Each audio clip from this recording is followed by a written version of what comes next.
এখানে এই প্রশ্ন উঠতে পারে, যে ধর্ম অন্যায় কার্যের পোষকতা করিয়া থাকে, সেই ধর্মের প্রতিও কি সমান সম্মান দেখাইতে হইবে? অবশ্যই এর উত্তর না, ব্যতীত আর কি হইতে পারে। এইরূপ ধর্ম যত শীঘ্র সম্ভব দূরীভূত করা যায় ততই মঙ্গল, কারণ উহা দ্বারা লোকের অকল্যাণই হইয়া থাকে। নীতির উপরই যেন সকল ধর্মের ভিত্তি প্রতিষ্ঠিত হয়, আর ব্যক্তিগত পবিত্রতা বা শুদ্ধ ভাবকে ধর্ম অপেক্ষা উচ্চতর মনে করা উচিত। এখানে ইহা বলা কর্তব্য যে আচার অর্থে বাহ্য ও আভ্যন্তর উভয় প্রকার শুদ্ধি। জল এবং স্বাস্থ্যোক্ত অন্যান্য বস্তু সংযোগে শরীরের শুদ্ধি সম্পাদন করা যাইতে পারে। আভ্যন্তর শুদ্ধির জন্য মিথ্যা ভাষণ, সুরাপান ও অন্যান্য গর্হিত কার্য পরিত্যাগ করিতে হইবে। সঙ্গে সঙ্গে পরোপকার করিতে হইবে। মদ্যপান, চৌর্য, দ্রুতক্রিয়া, মিথ্যা ভাষণ প্রভৃতি অসৎ কার্য হইতে যদি বিরত থাকো তবে তো ভালোই। উহা তো তোমার কর্তব্য, যার জন্য তুমি কোনো প্রশংসা পাইতে পারো না। অপরের যাতে কল্যাণ হয় সেজন্য কিছু করিতে হইবে।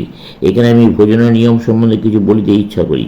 ভোজন সম্বন্ধে প্রাচীন বিধি সবই এখন লোপ পাইয়াছে। কেবল এই ব্যক্তির সঙ্গে খাইতে নাই, উহার সঙ্গে খাইতে নাই, এইরূপ একটা অস্পষ্ট ধারণা লোকের মধ্যে রইয়াছে, দেখিতে পাওয়া যায়।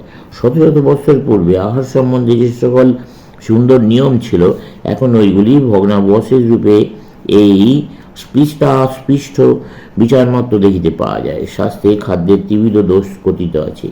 জাতি দোষ, যে সকল আহার্য বস্তু স্বভাবতই অশুদ্ধ, যেমন পেঁয়াজ, রসুন প্রভৃতি, সেগুলি খাইলে জাতিদুষ্ট খাদ্য খাওয়া হইল। যে ব্যক্তি ওই সকল খাদ্য অধিক পরিমাণে খায় তার কাম প্রবল হয়, এবং সে ব্যক্তি ঈশ্বর ও মানুষের চোখে ঘৃণিত এবং অসৎ কর্মসকল করিতে থাকে। আবর্জনা কীটাদি পূর্ণ স্থানে আহারকে নিমিত্ত দোষ বলে। এই দোষ বর্জনের জন্য আহারের এমন স্থান নির্দিষ্ট করিতে হবে যে স্থানে খুব পরিষ্কার পরিচ্ছন্ন। আশ্রয় দোষ, অসৎ ব্যক্তি কর্তৃক স্পৃষ্ট অন্ন পরিত্যাগ করিতে হইবে, কারণ এরূপ অন্ন ভোজন করিলে মনে অপবিত্র ভাব উদিত হয়। এমনকি ব্রাহ্মণ সন্তান যদি লম্পট ও কুক্রিয়াসক্ত হয় তবে তার হাতেও খাওয়া উচিত নয়। এখন এসব আনুষ্ঠানিক ক্রিয়াকর্মের প্রভাব চলিয়া গিয়াছে। এখানে শুধু এইটুকু অবশিষ্ট আছে যে আমাদের আত্মীয় স্বজন না হইলে তার হাতে আর খাওয়া হইবে না, ওই ব্যক্তি যতই জ্ঞানী ও সাধু হইল না কেন। অথচ প্রকৃত নিয়ম যে কিভাবে উপেক্ষিত হইয়া থাকে, ময়লার দোকানে গেলে তার প্রত্যক্ষ প্রমাণ পাইবে। দেখবে মাছিগুলি চারিদিকে ভনভন করিয়া উড়িয়া দোকানে সব জিনিসে বসিতেছে, রাস্তার ধুলি উড়াইয়া মিঠাইয়ের উপর পড়িতেছে। আর ময়লার কাপড়খানায় এমনই যে চিমটি কাটলে ময়লা ওঠে। কেন ক্রেতারা সকল মিলে বলুক না, দোকানে গ্লাস কেস না বসাইলে আমরা কেউ মিঠাই কিনিব না। এরূপ করলে আর মাছি আসিয়া খাবারের উপর বসিতে পারবে না, এবং কলেরা অন্যান্য সংক্রামক রোগের বীজ ছড়াইবে না। পূর্বকালে লোক সংখ্যা অল্প ছিল, তখন যেসব নিয়ম ছিল তাহাতেই কাজ চলিয়া যাইত।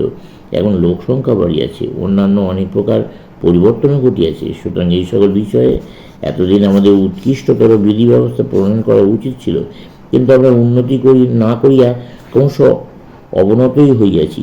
মনু বলিয়াছেন, জলে থুতু ফেলিও না। আর আমরা কি করিতেছি? আমরা গঙ্গায় ময়লা ফেলিতেছি।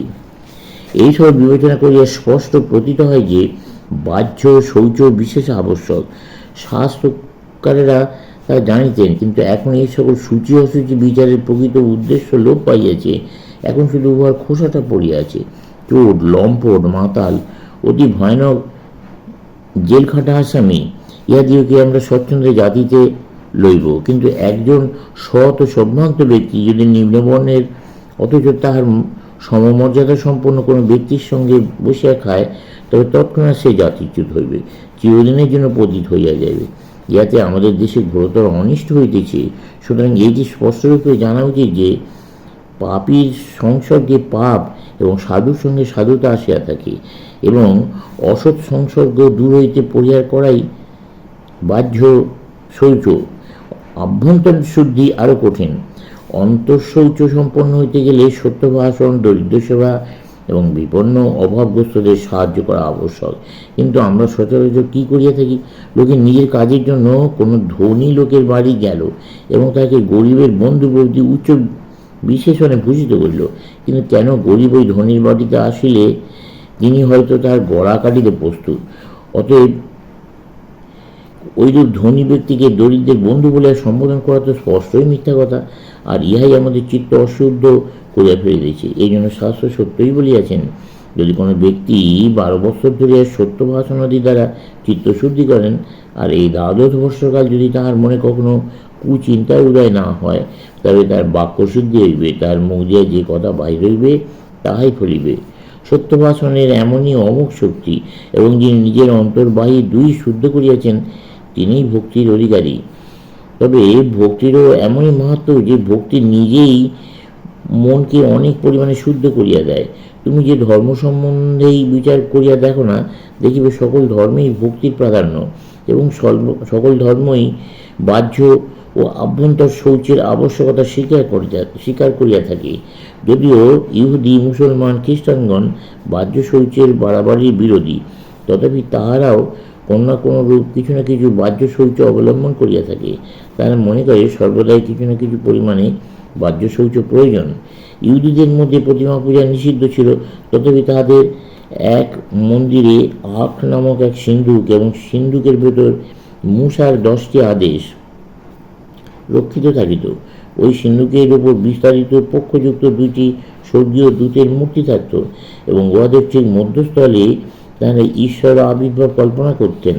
অনেক দিন হইল ইহুদিদের সেই প্রাচীন মন্দির নষ্ট হইয়া গিয়াছে, কিন্তু নতুন নতুন মন্দিরগুলি সেই প্রাচীন ধরনের নির্মিত হইয়া থাকে। আর এখন খ্রিস্টানদের মধ্যে ওই সিন্ধুকে ধর্মপুস্তক রাখা হয়। রোমান ক্যাথলিক ও গ্রিক খ্রিস্টানদের মধ্যে প্রতিমা পূজা অনেক পরিমাণে প্রচলিত। উহারা যিশুর এবং তার মাতার প্রতিমূর্তি পূজা করিয়া থাকে।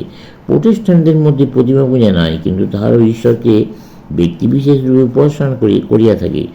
উহাও প্রতিমা পূজার রূপান্তর মাত্র। পার্সি ও ইরানিদের মধ্যে অগ্নি পূজা খুব প্রচলিত।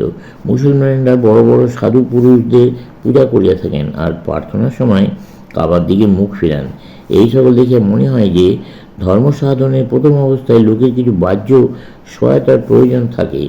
যখন চিত্ত অনেকটা শুদ্ধ হইয়া আসে, তখন সূক্ষ্ম হইতে সূক্ষ্মতর বিষয়সমূহে ক্রমশ মন নিবিষ্ট করা যাইতে পারে।